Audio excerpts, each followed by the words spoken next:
Assalamualaikum warahmatullahi wabarakatuh. Bertemu lagi dengan channel Petani Maju Official. Bagi Anda yang belum subscribe, silahkan subscribe terlebih dahulu. Karena dengan subscribe Anda bisa mendapatkan semua video dari channel ini dan Anda bisa menontonnya kapanpun Anda inginkan. Di sini adalah channelnya Petani Melon dan Semangka. Jadi melalui channel ini kita bisa berinteraksi, bertukar pendapat, bertukar pengalaman. Bagi Anda yang ingin sekedar tanya-tanya, silahkan komen. Kemudian bagi Anda yang ingin belajar tentang budidaya tanaman melon dan semangka, mari kita berdiskusi, belajar bersama-sama di channel ini. Baiklah, pada kesempatan kali ini saya akan memperlihatkan tanaman melon dan semangka yang pada hari ini berusia 36 hari. Kondisinya seperti ini. Adapun tips yang mau saya bagikan pada kesempatan kali ini adalah tentang bagaimana caranya agar pohon melon batangnya itu besar, kemudian kokoh dan tahan terhadap serangan hama ataupun penyakit. Mari kita lihat lebih dekat contohnya.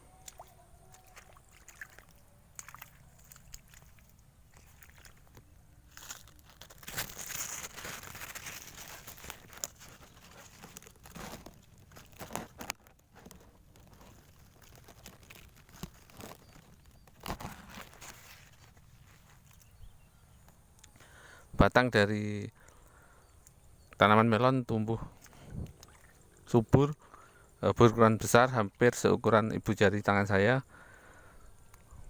dan terlihat sangat kokoh. Karena pohon yang kokoh tentunya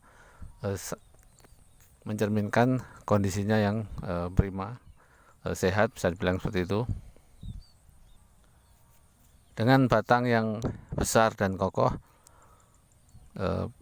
bisa dipastikan daunnya juga akan berukuran lebar dan terlihat tebal.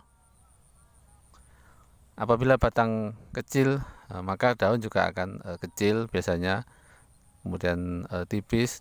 Kondisi seperti itu sangat rentan terserang hama ataupun penyakit.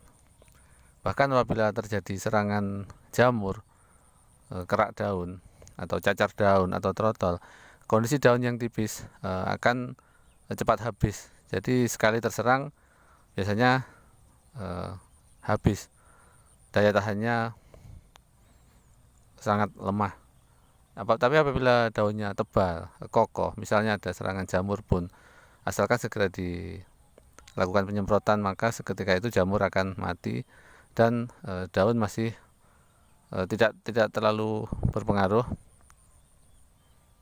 Daun masih tetap sehat, mungkin hanya meninggalkan satu lubang kecil bekasnya jamur yang mati, tapi tidak akan terlalu berpengaruh ke tanaman. Namun apabila daun tipis, trotol itu sangat mudah untuk masuk dan merusak. Adapun caranya untuk membuat batang besar adalah tentunya harus terpenuhinya 3 unsur utama dari pupuk, yaitu N, P, dan K. Jadi apabila ketiganya ini terpenuhi, maka pertumbuhan tanaman akan menjadi sangat subur dan kokoh. Adapun yang paling perlu digarisbawahi adalah unsur P atau fosfor atau fosfat. Itu untuk fosfor itu umumnya lebih sulit untuk diserap tanaman.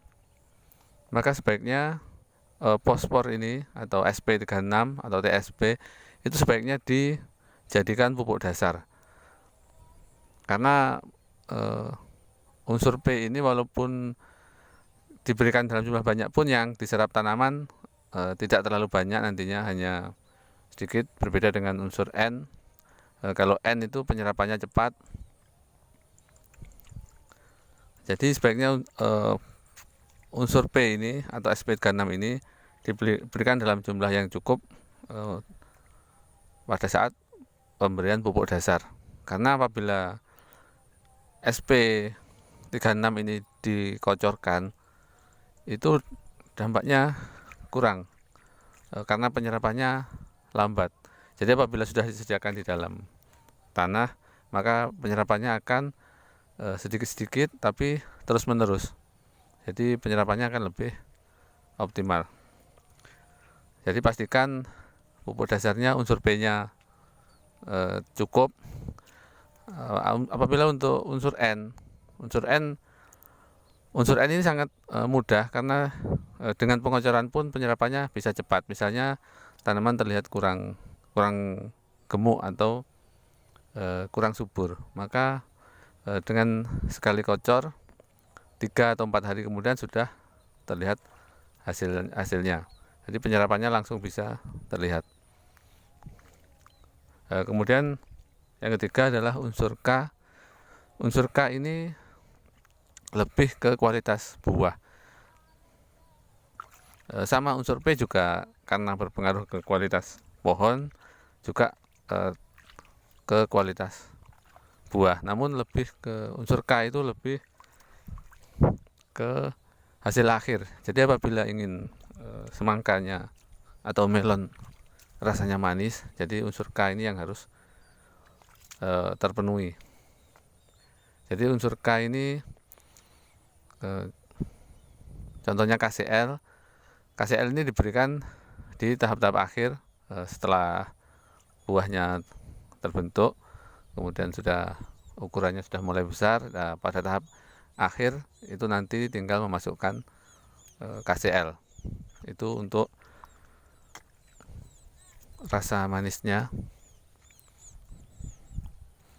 Nah, jadi misalnya buahnya kualitasnya bagus, ukurannya besar, kemudian kulitnya juga bersih, mulus, namun rasanya kurang manis, maka buah juga kurang diminati oleh konsumen atau pasar. Pasar itu menginginkan buah itu ukurannya besar, tidak terlalu besar ya, sedang, rata-rata 2 kilo, 2,5 kilo seperti itu. Namun kulitnya mulus, jadi tidak BS. Kemudian rasanya manis. Jadi kita berusaha mengupayakan sesuai keinginan pasar. Jadi poin pentingnya adalah di mana pemberian 3 unsur utama dari pupuk itu, yang pertama N, karena N ini penyerapannya mudah. Seandainya pupuk dasar pun tidak usah terlalu banyak, karena nanti apabila kurang subur bisa dilakukan pengocoran. Kemudian P ini usahakan cukup di pupuk dasar, karena P ini apabila diikutkan pengocoran tidak efektif karena penyerapannya agak lambat. Kemudian yang terakhir adalah K untuk pemanis buah, agar buahnya manis, jadi harus terpenuhi unsur K.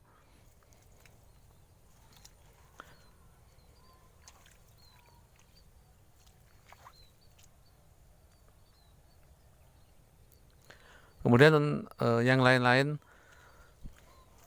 unsur mikro biasanya sudah ada di dalam pupuk non subsidi seperti grower. Jadi saya jarang menggunakan pupuk mikro yang khusus. Saya pikir pupuk mikro sudah ikut di dalam pupuk non subsidi. Ketika saya memakai grower, di situ sudah tertera kandungan pupuk mikronya. Jadi saya pikir tidak perlu ditambahkan lagi. Tapi bagi teman-teman yang ingin menambahkan, silahkan.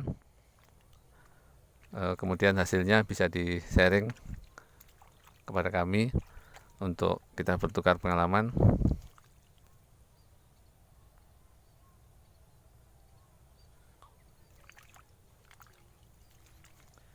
Baiklah sahabat Tani Maju dimanapun Anda berada, itu tadi kiat yang bisa saya bagikan pada kesempatan pagi hari ini.